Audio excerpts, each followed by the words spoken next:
histórica altura, donde el sol de tu bravura le puso cerco a la muerte. Una audición al servicio de las luchas populares. Por una juventud protagónica de las luchas, en lucha contra el capital y aspirando a construir una sociedad nueva. Buenos días, compañeras y compañeros, en un nuevo programa de Voces de Lucha, desde el espacio de la Juventud Guevarista del Uruguay, destacamento juvenil del Movimiento Revolucionario Oriental. Queremos acercarles nuestro análisis de coyuntura. En ese sentido, consideramos que obviamente hay realidades que azotan a nuestra clase y sectores populares que sin duda tienen mayor relevancia en determinadas circunstancias. No hace falta vivir en la calle para saber que todos los días en los cuales se está condenado a ese lugar son una condena, valga la redundancia. Vivir a la intemperie, no tener la dignidad de un techo ni de un empleo de calidad, ya que no alcanza con esos que apenas nos permiten sobrevivir. Sin embargo, es real que la naturaleza golpea aún más a quienes están condenados a vivir allí cuando se produce la llegada de los primeros fríos, situación que comienza a desnudar una realidad que a veces parece ajena, marginal o silenciada. De esta manera comienzan a proliferar cifras, problemáticas, se activan protocolos y operativos para tratar de paliar la situación de quienes todos los días del año están allí. Hace muchos años atrás, durante la década del 60, sin dudas en uno de los contextos socioeconómicos más complejos para nuestra clase, que padecía la crisis, padecía la represión, surgían las crónicas del conocido hachero, crónicas costumbristas de Julio César Pupo, quien describía en una de ellas la actitud de la población montevideana cuando se encontraba con los peludos que llegaban desde Bella Unión. Allí, parafraseando al hachero, brevemente lo que relataba era que estaban a quienes rechinaban de la presencia de aquellos peludos, estaban los indiferentes y estaban aquellos quienes manifestaban su solidaridad. Sabe uno que lejos de pretender caer en comparativas en cuanto a los sujetos a los cuales referimos, sí las actitudes se continúan. Y el grueso del común denominador mira para el costado frente a la realidad de las personas en situación de calle o directamente pretende que los trabajadores encargados de la limpieza diaria de la ciudad tuviesen la posibilidad de barrer también con aquellos. En estos días, por ejemplo, cuando se produce el cierre de uno de los restaurantes más reconocidos de Montevideo, el diario El País realiza una entrevista a 4 referentes de negocios gastronómicos del centro capitalino, en donde el discurso hegemónico sobre el justificativo para la crisis que atraviesa a estos 4 restaurantes en particular, pero al sector en general, en muchos casos,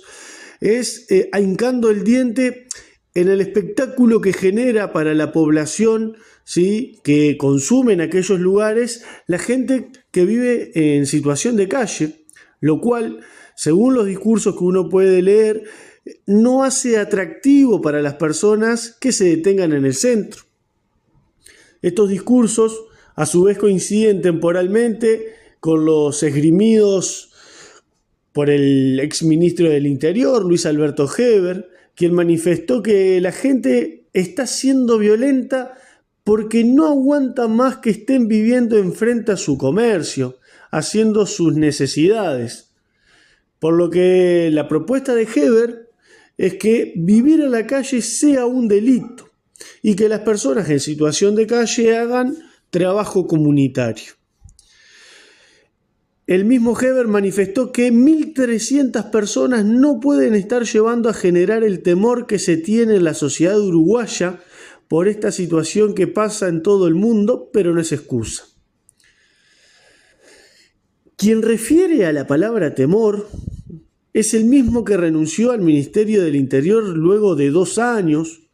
atravesados por múltiples casos de corrupción, arrodillado frente al narcotráfico, sin ser obviamente capaz de brindar soluciones al sentir de la población. Sin dudas, el frío y este tipo de discursos que proliferan ponen en escena circunstancialmente la situación de las personas condenadas a vivir en la calle. Ningún gobierno, ni a los 15 años de Frente Amplio, ni el gobierno de esta coalición, ni el que vendrá a fines de cuando se elija, a fines de este 2024 y asuma en el 2025, es capaz realmente de brindar soluciones a esta población, ni a ninguno de los problemas más graves que atraviesa y azota la clase trabajadora y sectores populares, porque gobernaron, gobiernan y gobernarán con una política económica de beneficio al gran capital y de migajas circunstanciales a los trabajadores. Sin dudas, ya cuando uno camina por las calles, sobre todo de Montevideo, puede ver lamentablemente que el número de personas viviendo en la calle crece día a día. Personas solas, en otros casos parejas, y hasta noticias que se han dado a conocer con el tiempo sobre familias. Si no es en la calle, es debajo de algún puente, en algún espacio verde, allí donde estas personas padecen las peores miserias de este sistema. Y sin dudas esto no se limita a una situación económica que puede ser agravada, como uno podría pensar, producto de los coletazos de la crisis capitalista y sus consecuencias de hacer recaer la misma en la clase trabajadora y los sectores populares, donde miles de personas vieron afectadas directamente sus fuentes laborales, o por ejemplo aquellos que vivían de changas, o el enorme número incluso de personas trabajando en negro. En este contexto electoral, donde constantemente se refiere por unos y otros a la realidad actual en comparativa con el 2019, año donde se produce el cambio de mando en el gobierno, nos parece oportuno traer esos números, en nuestro caso, no para el rédito electoral, sino más bien para demostrar que ni 15 años de gobierno frente amplistas, con una de las coyunturas económicas más propicias por el viento de cola en los precios internacionales de los commodities, ni este gobierno de coalición han saciado las problemáticas más graves de nuestra clase y sectores populares. Por allá, en el año 2012, cuando durante la segunda presidencia frente amplista, y en ese momento el gobierno de José Mujica, se discutía la ley número 18.787, denominada Prestación de Asistencia Obligatoria por parte del Estado a las personas en situación de calle, se manifestaba que en Montevideo había poco más de 1.000 personas en situación de calle, según censo y conteo realizado por el MIDES ese mismo año, 2011. Sin embargo, en el 2020, luego de 15 años de gobiernos progresistas y otro tanto mucho mayor de gobierno departamental, el Frente Amplio cerraba su ciclo donde, según relevamiento del 2020, se contabilizaban más de 3.000 personas en situación de calle. Es decir, luego de un periodo de bonanza económica que atravesó nuestro país, donde la burguesía nacional y aliada al imperialismo se llenó los bolsillos, miles pasaron a engrosar las estadísticas de personas en situación de calle. Y como siempre manifestamos, seguramente incluso los números sean aún peores de lo que se presentan por parte de las autoridades, que sin dudas todo el tiempo tienden a maquillar para su conveniencia. Y la realidad no es diferente luego de 5 años de gobierno multicolor. Han continuado aumentando el número de personas en esta situación, Por ejemplo, en lo que respecta a Montevideo, hay un 24% más de personas viviendo en la calle. Decir también que este tema nos preocupa por demás desde el espacio de nuestra juventud, producto de que un enorme porcentaje de quienes forman parte de esa población callejera son jóvenes, con un promedio de edad de 39 años, los cuales muchos de ellos llevan viviendo en esta situación muchísimos años. Una enorme cantidad de estas personas terminan en la calle como consecuencia de adicciones. Existen indicadores que manifiestan que alrededor del 77% de las personas en situación de calle consume pasta base. Las problemáticas de salud mental, el haber salido recientemente de la cárcel y las rupturas de los vínculos familiares son algunos de los principales factores. Constantemente, desde nuestro espacio, hemos remarcado que poco se pretende hacer para dar solución real al problema de las adicciones y de la salud mental desde el gobierno, y menos aún en lo que respecta a las condiciones que proliferan en el contexto de encierro,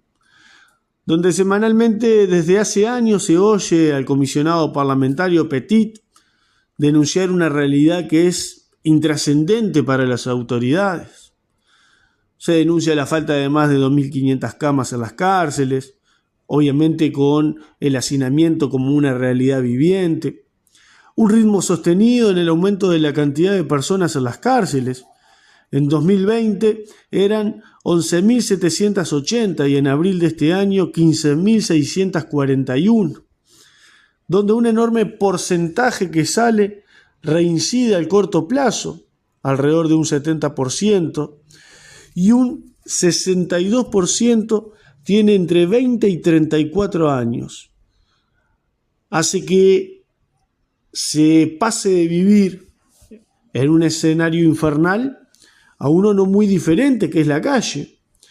ya que más de la mitad de las personas que se liberan por día del sistema carcelario van a las calles de nuestro país.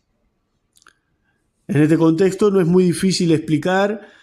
la reincidencia y el común denominador en los grandes porcentajes de jóvenes en uno y otro lugar. Al problema del aumento de las personas en situación de calle, el problema de la juvenilización de esta población, debe sumarse cómo las mismas son miradas por la sociedad, como decíamos al comienzo. Ya hace un tiempo se ha puesto de moda el concepto de aporofobia, término ya utilizado desde la década de los 90, que hace referencia al odio, a la aversión o el rechazo hacia las personas en situación de pobreza. Sin intenciones de pretender profundizar en esta definición, si uno pasa revista a lo que han sido las noticias en nuestro país, inundan situaciones donde la población en situación de calle sufre de la acción del otro, inundados por los valores promovidos por la clase dominante del egoísmo, el individualismo, la indiferencia, el sálvese quien pueda, etcétera, etcétera. La persona viviendo en la vereda, en la puerta de un edificio o similar, representa bajo esta mirada un objeto molesto, que desprende suciedad y mala imagen al entorno. De esta manera polulan los casos de ataque a estas personas, ya sea desde la violencia policial, los grupos organizados que atacan, como sucediera tiempo atrás, los ejemplos de aquellos que salían con los bates de béisbol, o personas incluso prendidas a fuego, rejas con puntas para anular la posibilidad de que allí habiten personas en situación de calle, o como por ejemplo fuera denunciado tiempo atrás por parte del gremio estudiantil de Iaba, rejas para expulsar de las escalinatas del liceo a estas personas. Incluso hace un tiempo atrás se conocía una noticia que por su temporalidad no pierde vigencia igualmente, donde se manifestaba para el diario El País por parte de Daniel Stinger, el coordinador de Colmena Creciendo, una asociación civil, que él mismo decía: siempre tenemos que convivir con las denuncias y quejas de los vecinos. Y agrega: yo entiendo, nadie quiere tener un refugio al lado de su casa. El mismo Stinger manifestaba que las denuncias se han apaciguado, ¿sí?, pero que hasta hace poco llovían las llamadas al MIDES y también a la policía. Escuchen esto. Este hombre, el coordinador Stinger, relata que una mujer que vive enfrente al refugio incluso llegó a exigir que se pusiera una chapa en el medio en lugar del tejido de alambre para no tener que ver a los usuarios mientras están en la terraza fumando y para que ellos tampoco vean al resto de los vecinos. Esta realidad que acabamos de describir se sucede en el barrio Pocitos, que es sin duda uno de los barrios de mayor estatus económico de la capital, que ve con estupor la presencia de estos ciudadanos en sus cercanías. Y en ese sentido, las medidas impulsadas por los diferentes gobiernos no distan mucho una de las otras. Desde la coalición se ha impulsado de su llegada al gobierno la transformación de 24 centros nocturnos en hogares de 24 horas, sumando a los 6 centros que ya eran así. Han calificado esto como una respuesta de emergencia que les da la posibilidad de llegar a cubrir unas 360 plazas, donde se estima que en cada centro van a convivir unas 12 personas. Se ha impulsado también como una medida el programa de inclusión sociohabitacional, con subsidios a la pensión y casas de salud, así como también el impulso del plan invierno y la asistencia obligatoria por parte del Estado, retocando un poco lo que fue lo que anteriormente hacíamos referencia con la ley discutida bajo el gobierno de José Mujica, la 18.787. Pero en realidad, cuando recientemente fueron consultados sobre esta situación los equipos de Orsi y Delgado, sin dudas los dos candidatos a la presidencia con más posibilidades de obtener el triunfo, sobre cómo se pretendía abordar por parte de sus candidaturas esta problemática,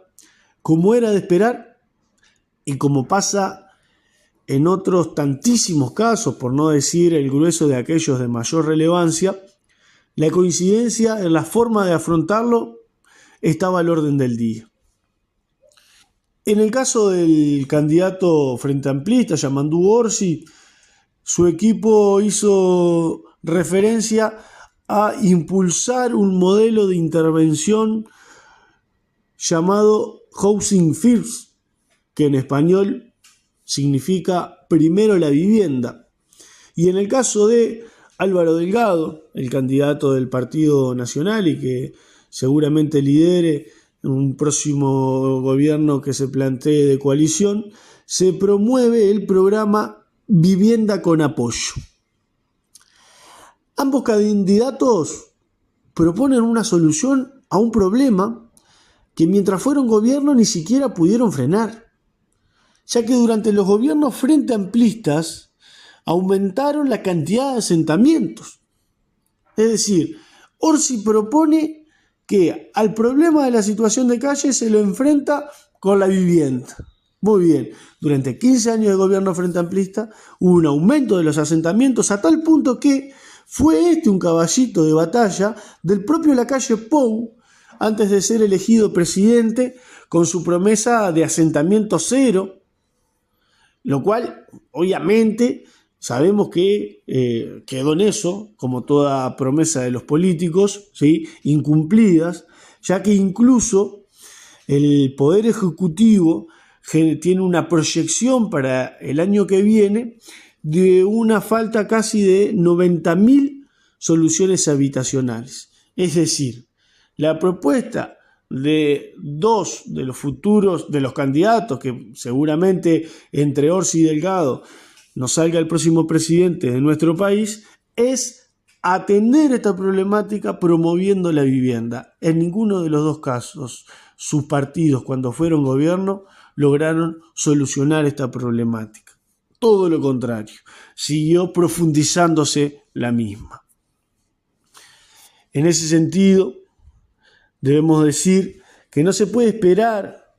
que un techo en un determinado horario y en un determinado momento del año pueda actuar como una especie de milagro divino para las personas en situación de calle. Tampoco tiene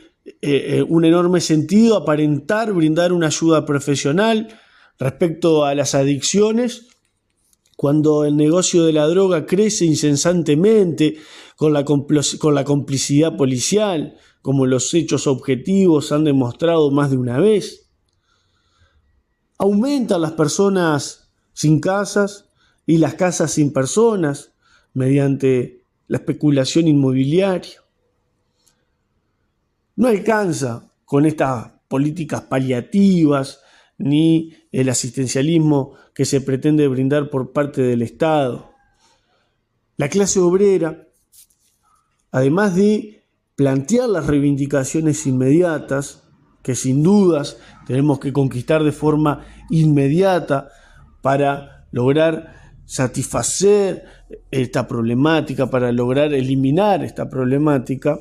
¿sí? Debemos ser claros que esto es circunstancial e insuficiente si no se plantea